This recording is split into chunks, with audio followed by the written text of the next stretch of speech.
ईश्वर के फैसले पर खुश रहो, क्योंकि ईश्वर वो नहीं देता जो हमें अच्छा लगता है, बल्कि ईश्वर हमें वो देता है जो हमारे लिए अच्छा होता है। आज्ञा हाँ, ईश्वरଙ୍କ फैसलारे आमे खुश रहिबा कथा, काहेकि ना आम पई जेउटा भल सेटा आमको ईश्वर देइतांती।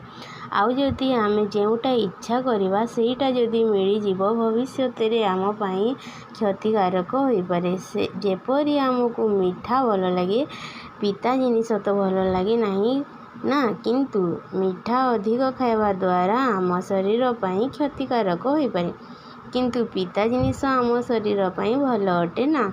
ठीक सेहीपरि प्रत्येक जिनिस मध्य सेहीपरि अटे। कथारे अछि, ईश्वर जहा करती प्राणीर मंगल पई करती।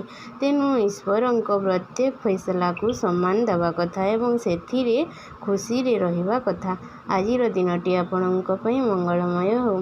तेबे दर्शक बंधु, आपणଙ୍କୁ आजिर वीडियोटी केमिति लागिला तळे कमेंट करी निश्चित जणांतु। आ जदि वीडियोटी भल लगी थाए तेबे अधिकरु अधिक शेयर करंतु एवं लाइक करंतु। आ जदि मो चैनल रे नुआ अछंती, चैनल टेकु सब्सक्राइब करंतु। जय जगन्नाथ।